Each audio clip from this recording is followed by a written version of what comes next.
Hello everyone, my name is Dharmangan Nirmal and welcome back to our channel DL classes. तो आज का जो हमारा टॉपिक है वो है मोलालिटी। तो पिछली वीडियो में हमने देखा था मोलालिटी। तो जिसने भी वो वीडियो नहीं देखी है तुरंत जाकर पहले वो वीडियो देखिए, देन यहाँ कंटिन्यू करें। तो मोलालिटी जो है वो सिमिलर है मोलारिटी के। जिस तरह हम लोग मोलारिटी में क्या करते हैं, किसी भी सॉल्यूशन के कंसंट्रेशन या डाइल्यूशन को हम लोग चेक करते हैं, तो सेम हियर ये भी मोलालिटी भी किसी भी सॉल्यूशन के कंसंट्रेशन या डाइल्यूशन को चेक करने की एक यूनिट है। तो लेकिन इसमें कुछ डिफरेंस भी है, इसको वीडियो के लास्ट में हम समझेंगे। तो सबसे पहले हम लोग बात कर लेते हैं मोलालिटी को। तो मोलालिटी है क्या? तो मोलालिटी को समझने से पहले आपको सॉल्यूशन को समझना पड़ेगा। तो सॉल्यूशन को समझने के लिए मेरी पिछली वीडियो आपको देखना ही पड़ेगा, तभी यहाँ पे आके आपको समझ आएगा। चलिए, जिसके लिंक मैंने डिस्क्रिप्शन में दे दिए हैं।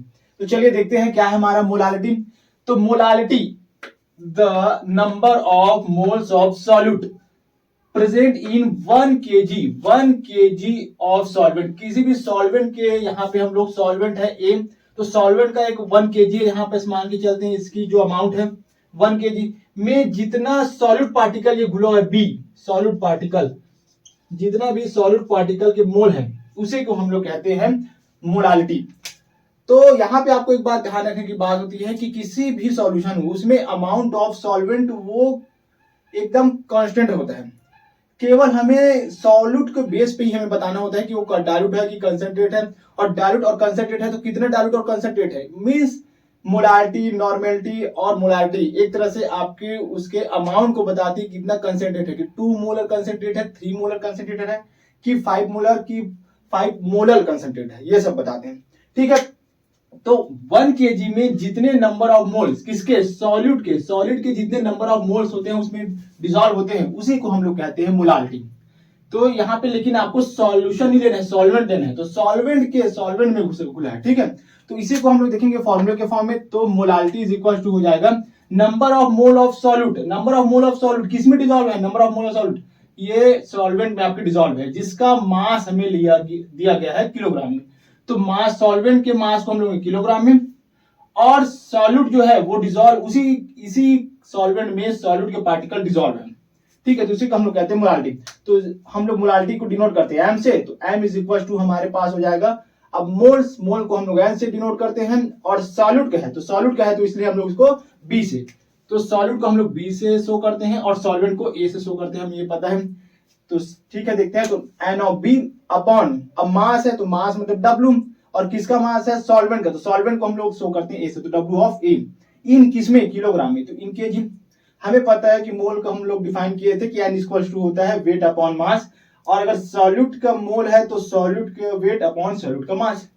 सो यहाँ पे हम लोग पुट कर देंगे एन की जगह W of B upon M of B, और जो हमारा ये डब्ल्यू ऑफ ए है वो W of A in kg में रहेगा। अब इस केजी को हम लोग चेंज करेंगे 100, क्योंकि ग्राम में, तो 1000 gram is equal to 1 kg होता है। तो यहाँ पे आप मुझे 1 ग्राम इज इक्वल टू कितना मिलेगा, 1 अपॉन 1000 किलोग्राम। अब जो आपका आ गया है वो आया है डब्ल्यू ऑफ ए, तो डब्ल्यू ऑफ ए को हम लोग 1000 से डिवाइड कर देंगे, तो 1000 हमारे चला गया ऊपर। तो इस प्रकार हमारे पास फॉर्मूला आ गया। तो यहाँ पास अब हम ये फॉर्मूला इस ऐसे भी तैयार कर सकते हैं, जैसे कि देखें, the number of moles of solute, number of moles of solute present in 1 ग्राम, 1 ग्राम क्योंकि हम ग्राम में ले रहे हैं, तो 1 ग्राम ऑफ सॉल्वेंट, तो 1 ग्राम के सॉल्वेंट में, 1 ग्राम सॉल्वेंट में जितने उसके सॉल्यूट के मोल्स होते हैं उसी को हम लोग कहते हैं मोलालिटी। तो यहाँ पे हमारे पास फॉर्मूला ये आ जाता है कि m is equal to W of B into 1000 upon M of B into W of A in gram में। ठीक है, तो हम लोग जो जो साइन यहाँ पे शो किए हैं वहां पर हम लोग शो कर दिए कि इसको किस किसी डिनोट किया था। एन ऑफ बी क्या है, number of mole of solute, W of A है weight of solvent in gram, then W of B is equal to weight of solute in gram, और एम ऑफ बी जो है वो mass of solute. ठीक है, तो ये picture के फॉर्म में इसी को शो किया गया है। अब हम नेक्स्ट स्लाइड में देखेंगे कि मोलालिटी और मोलालिटी में क्या डिफरेंस होता है और क्या इक्वालिटीज होती हैं। चलिए, तो हम लोग बात करते हैं difference between molality and molality में। तो डिफरेंस को देखने से पहले हम लोग थोड़ा सा ये देख लेते हैं इसकी यूनिट क्या होती है। तो इसकी यूनिट होगी एन, हमारा मोल है, और जो नीचे में उसके है वो वेट है, तो हमारा इसका यूनिट हो जाएगा मोल पर ग्राम या मोल पर केजी हो जाएगा। चलिए देखते हैं, अब डिफरेंस पे बात करते हैं। तो डिफरेंस क्या है मोलारिटी में? मोलारिटी में हम लोग लेते हैं सॉल्यूशन का वॉल्यूम लेते हैं, और मोलारिटी में हम लोग लेते हैं वेट ऑफ सॉल्वेंट लेते हैं। किसी भी सॉल्वेंट का वेट लेते हैं, और मोलारिटी में जो पिछली वीडियो है हमारी उसमें सॉल्यूशन का हम लोग वॉल्यूम लेते थे, वॉल्यूम में लेते थे। सेकंड डिफरेंस में है मोलारिटी। तो मोलारिटी जो है वो अफेक्टेड होता था वो टेम्परेचर से, लेकिन जो मोलारिटी है जो अभी देखे हैं इसमें हम लोग क्या लेते हैं, सॉल्वेंट का हम लोग वेट लेते हैं, तो वेट तो अनअफेक्टेड होता है टेम्परेचर से। तो इसके बेस पे अगर देखा जाए, दोनों को अगर ध्यान से देखा जाए, तो इसमें सबसे सुटेबल यूनिट कौन सा होगा किसी भी सॉल्यूशन के कंसंट्रेशन को चेक करने की? तो इसमें सबसे अगर सुटेबल हो अगर है तो वो है मोलारिटी, क्योंकि मोलारिटी जो है वो आपके टेम्परेचर से अनइफेक्टेड है। मींस अगर 5 साल बाद या 10 साल बाद भी देखो तो उस सॉल्यूशन का कंसंट्रेशन वैसे ही रहेगा, क्योंकि वो टेम्परेचर से अनअफेक्टेड है। अगर आप मोलारिटी को देखते हो तो इसमें इन दोनों में अगर मोलारिटी और मोलारिटी में इन दोनों में जो सुटेबल कंसंट्रेशन चेक करने की जो यूनिट है वो मोलारिटी है। अब आते हैं इसके थर्ड डिफरेंस में मोलारिटी। तो मोलारिटी का जो यूनिट होता है वो मोल पर लीटर होता है, और मोलारिटी की जो यूनिट होती है वो मोल पर केजी होता है। सेम है। अब इसके लिए जो हमारा अभी फॉर्मूला डिराइव किया है, तो इसके लिए हम लोग देखेंगे एक न्यूमेरिकल क्वेश्चन छोटा सा नेक्स्ट स्लाइड में। चलिए अब हम लोग देखते हैं मोलारिटी के लिए न्यूमेरिकल। तो हमारा जो फर्स्ट न्यूमेरिकल है उसका क्वेश्चन है इफ 4 ग्राम ऑफ NaOH, जो 4 ग्राम NaOH है वो डिसॉल्व है 500 ग्राम ऑफ वाटर में। तो 500 ग्राम ऑफ वाटर में डिसॉल्व है, तो हमें कैलकुलेट क्या करना है मोलारिटी को, तो मोलारिटी को फाइंड आउट करना है। तो चलिए देख लेते हैं जल्दी से। हमारे पास गिवन डेटा क्या क्या दिया है।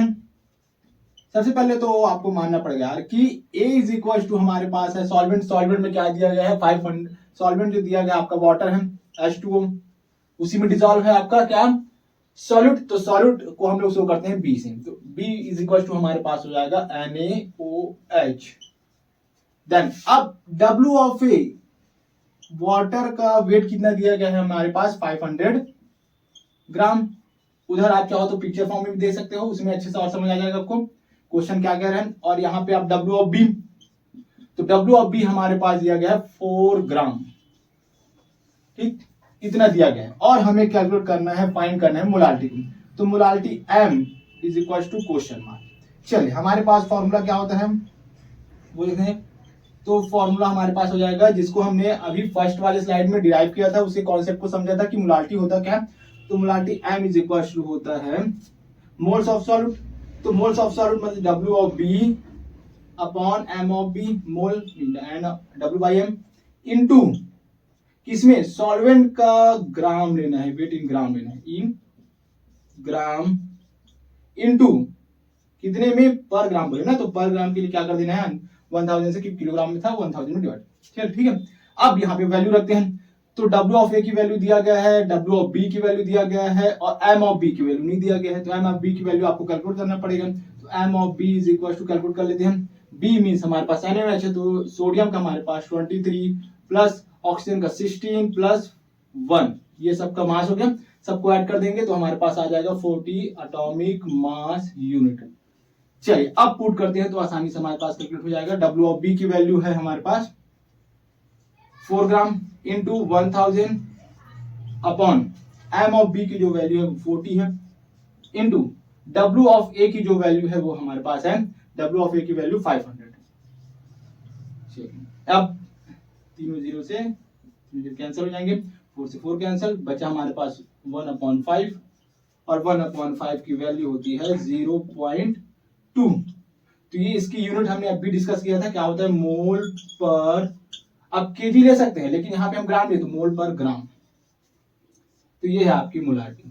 तो यहां तक आपको ऐसे करके लिखना है। चलिए ठीक है, तो ये हम लोग देख लें मोलारिटी के ऊपर क्वेश्चन। ठीक है, मिलते हैं हम लोग नेक्स्ट वीडियो में, तब तक के लिए जय हिंद।